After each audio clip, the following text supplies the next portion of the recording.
Καλημέρα. Λοιπόν,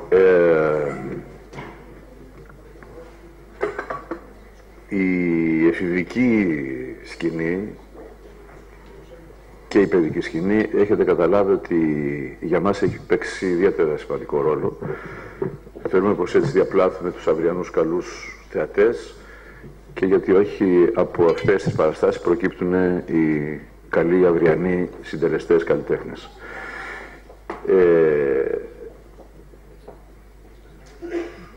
Η στόχευση μου, ο στόχος μου το καλοκαίρι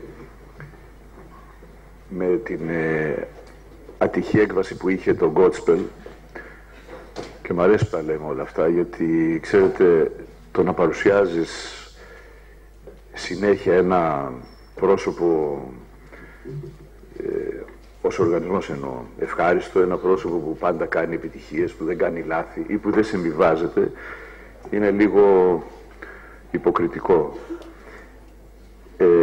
Το Godspell είχε μια άτυχη, όπως θυμόσαστε, ένα άτυχο αποτέλεσμα, γιατί 2-3 παρεμβάσεις που κάναμε στο κείμενο, ευχαριστώ, 2-3 παρεμβάσεις που κάναμε στο κείμενο θεωρήθηκαν από τους δημιουργούς παρεμβάσεις που αλλοιώνουν το αποτέλεσμα ή την ουσία, πράγμα το οποίο κατά δική μας άποψη, την πάντα καλλιτεχνική άποψη, δεν ίσχυε, καθώς θεωρούσαμε ότι η παραβολή της χήρας που λιθοβολείται θα μπορούσε κάλλιστα να έχει πολύ πιο σημαντικό αποτέλεσμα, είναι πολύ πιο ουσιαστικό σαν αποτέλεσμα το να λιδωρείται ένας ξένος, να λιθοβολείται ή να κυνηγούν κάποιοι έναν μετανάστη.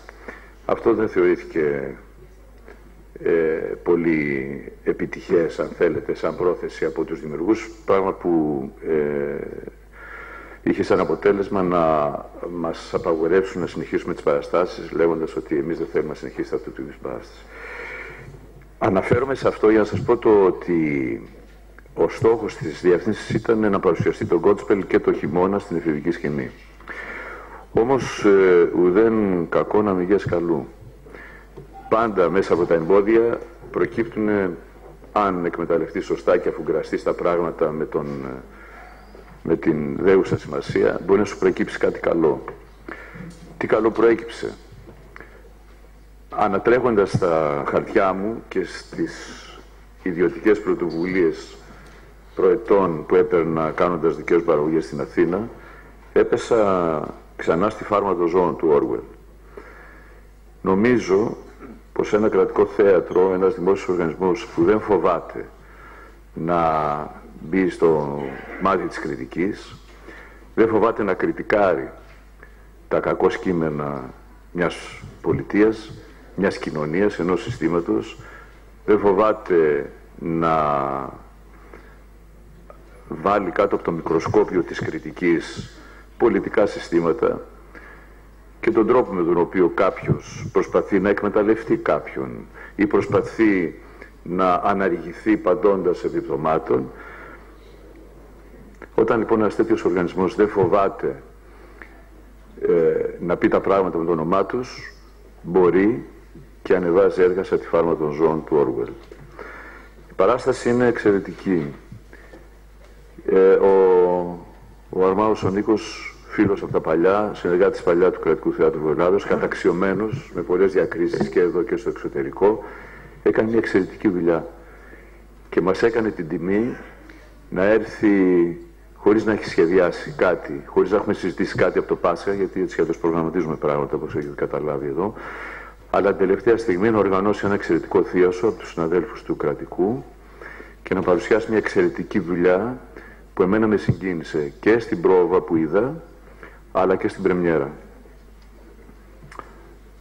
Το έργο, αλλά και ο Νίκος μαζί με τους συνεργάτες του και τους συναδέλφους τοπιούς, μπόρεσε να αποτυπώσει στο έπακρο το τι ο Orwell έλεγε πριν μερικά χρόνια, με έναν θεατρικό, παύλα, παραμυθένιο, παύλα, μαγευτικό τρόπο. Όσοι δουν την παράσταση θα καταλάβουν τι εννοώ με αυτούς τους τρεις προσδιορισμούς. Η συγκίνηση δε που εκπέμπεται από συγκεκριμένες σκηνές του έργου είναι αυτή που νομίζω αποτελεί και το κερασάκι στην τούρτα αυτών των σκληρών κατά τα άλλα θεατρικών παραστάσεων.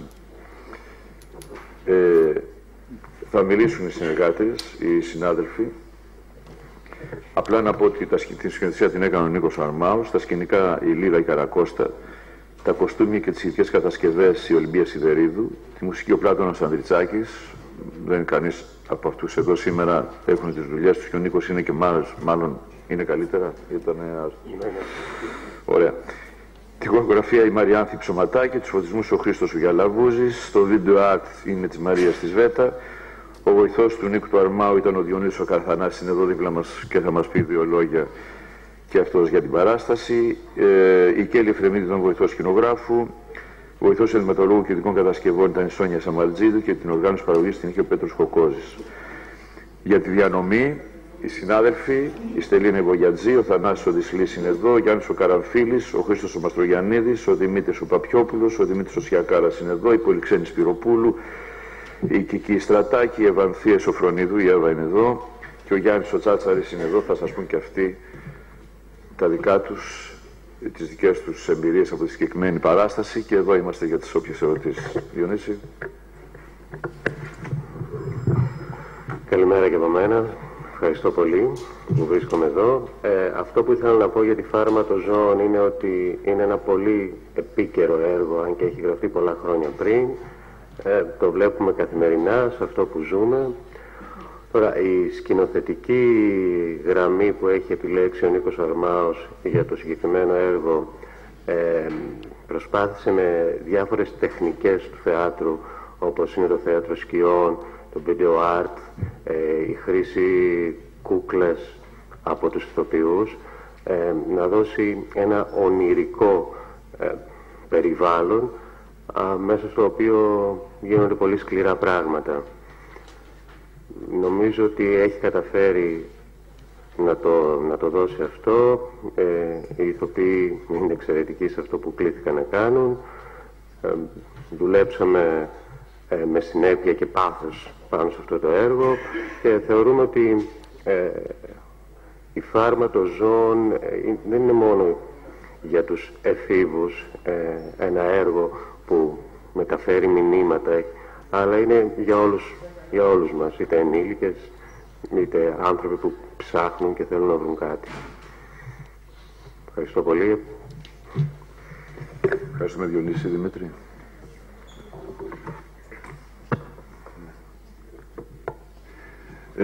Καλημέρα σας. Είμαι ο Δημήτρης ο Σιακάρας και ερμηνεύω το ρόλο του αφηγητή. Πριν μιλήσω για το ρόλο θα ήθελα να επισημάνω το εξής. Η παράσταση απευθύνεται σε ένα κοινό νεανικό. Αυτό όμως δεν σημαίνει διόλου πως δεν θα μπορούσε επαξίως και αξιοπρεπώς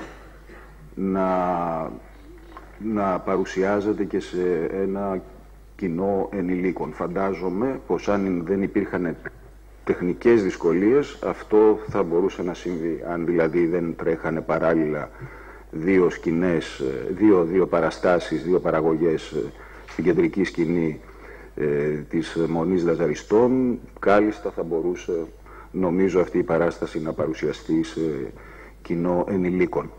Λοιπόν, όσον αφορά το ρόλο του αφηγητή, όπως γνωρίζετε πρόκειται περί διασκευής του μυθιστορήματος του Όργουελ, έτσι. Ως εκ τούτου αυτό καθιστά ενδεχομένως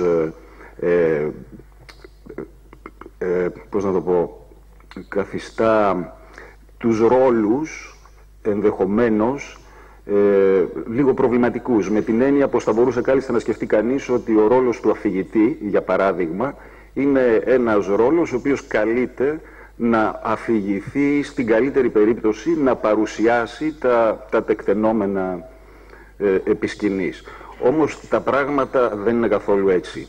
Έχει γίνει μια πολύ ενδιαφέρουσα δουλειά όσον αφορά την προσαρμογή του στο θέατρο, με την έννοια ότι ο ρόλος ο συγκεκριμένος αποκτά χαρακτήρα.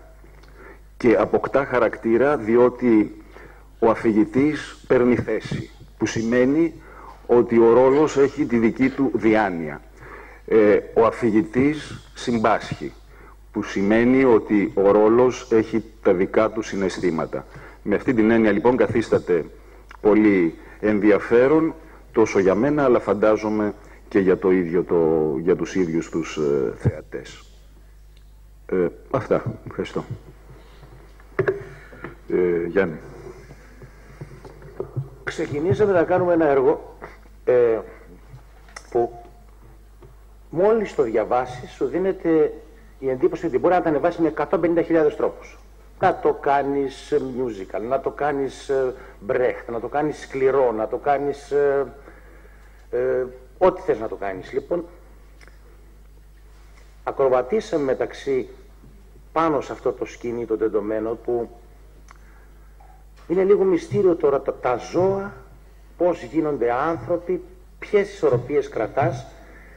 Ήταν λίγο μέχρι να καταλήξουμε κι εγώ, δεν το κρύβω, ότι είχα ενδιασμούς. Δεν ξέρω, να είχε έρθει ο Γιάννης και λέω, μα ναι. Με ρωτούσες, ναι. Μα η αλληγορία βγαίνει, μου έλεγε τώρα. Ναι, όχι απλώς βγαίνει. Βγήκε και το διαπίστωσα την πρώτη μέρα που παίξαμε, που ήταν παιδιά έφηβοι που ξεσκόντονταν. Μούγκα δεν μίλαγε ψυχή, λέω ρε παιδιά τι έγινε. Τους διώξαν τίποτα, φύγαν. Κάνουν μια έτσι, για κόσμος.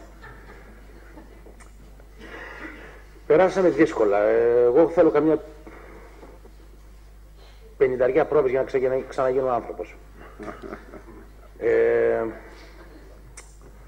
Δύσκολες πρόβες, πήγε καλά, κατέληξε καλά, έβγαλε το νόημα, η ουσία κατακτήθηκε, έτσι λένε αυτοί που το είδανε. Τα παιδιά τρώνε το πολύ ζόρι. Εμείς με το Δημήτρη είμαστε λίγο στα πούπουλα. Τα παιδιά, ναι. Κάποια στιγμή θα γίνει και αυτό. Τα παιδιά, η Εύα από εκεί πέρα τρώει τρομερό ζόρι. Ο Θανάσης φοράει το μισό θέατρο απάνω του. Ευχαριστηθήκαμε, κουραστήκαμε. Ελπίζω ότι καταφέραμε ένα καλό αποτέλεσμα. Πρέπει να σας πω ότι μέχρι στιγμής η εφηβική σκηνή έχει 7.500 κρατήσεις μέχρι στιγμής, και παρότι έχει αρχίσει εδώ και μια εβδομάδα. Έτσι. Αυτό είναι ιδιαίτερα ενθαρρυντικό. Ναι, νομίζω πως για το κοράκι πρέπει να δυσκολεύτηκες, γιατί για τη γουρουνομάνα δεν είχες πρόβλημα. Δυσκολεύτηκα πολύ για εκείνο τον Γκέρβερο. Για τον Γκέρβερο δυσκολεύτηκα πάρα πολύ. Τον Γκέρβερο, εκείνο το με τα 3 τα κεφάλια. Εκεί έπαιξα πόδια, χέρια. Και ήταν η ειδικότητα των σκύλων, την έχει ο Θανάσης. Έχει κάνει 17 σκύλους στο θέατρο.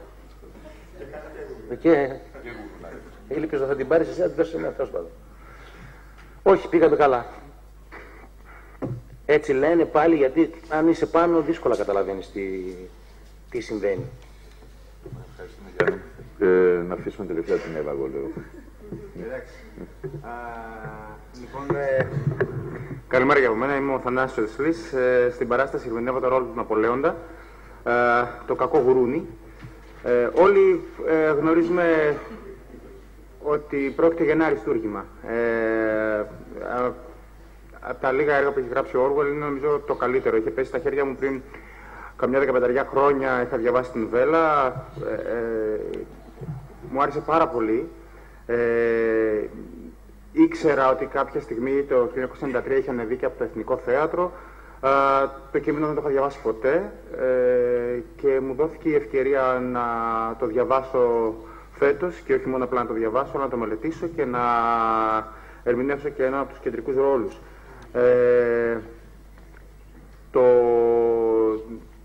Η δυσκολία, όπως είπε και ο Γιάννης, ήταν στο να βγει η αλληγορία του έργου.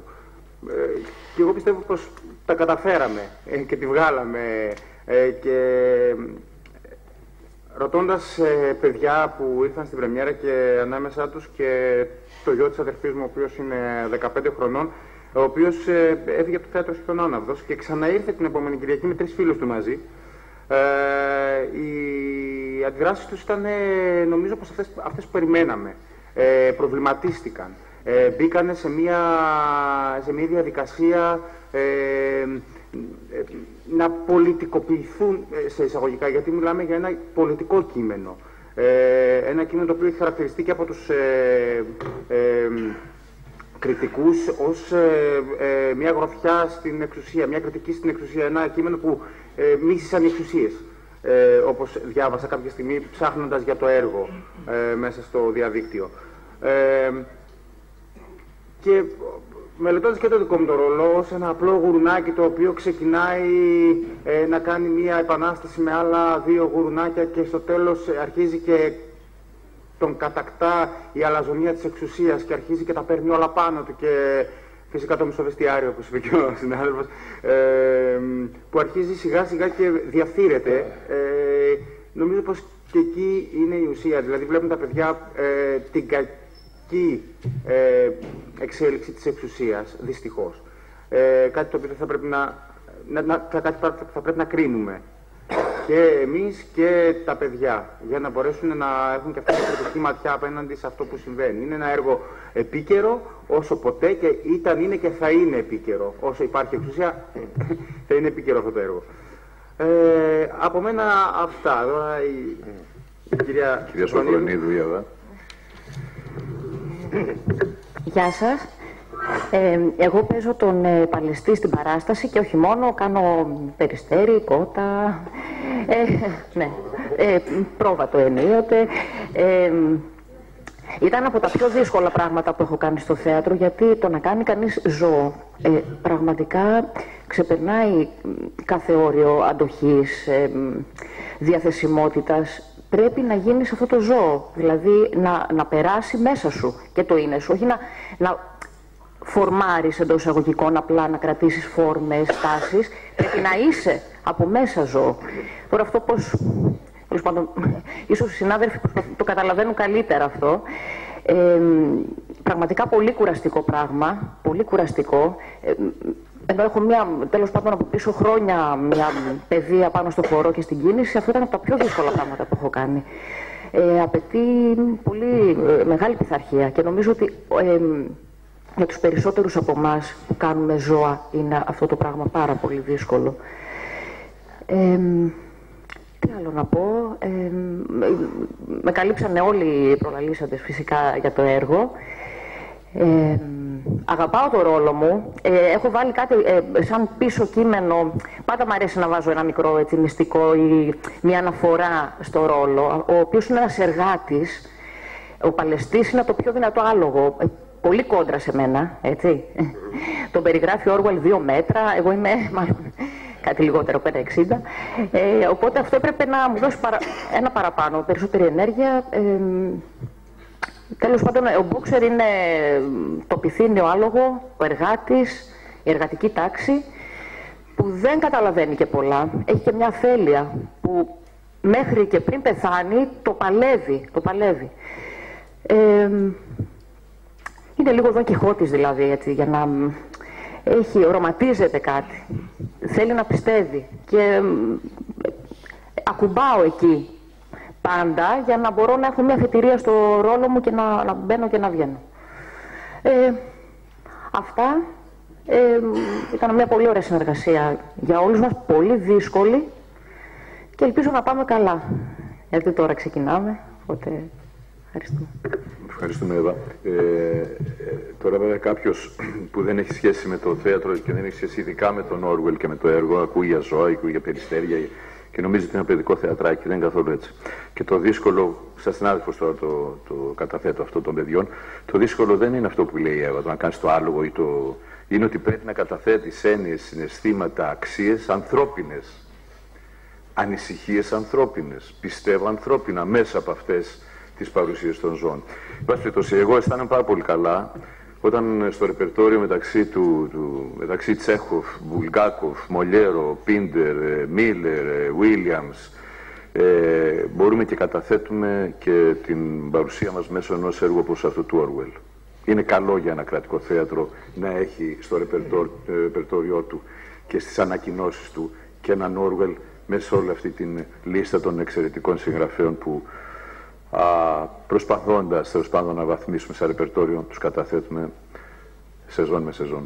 Ευχαριστώ. Εννοείται πως οι συνάδελφοι που δεν είναι στο πάνελ δεν είναι απλά και μόνο για το ότι δεν έχουμε πάρα πολύ χρόνο και πάρα πολύ χώρο. Τους τιμούμε και τους σεβόμαστε το ίδιο.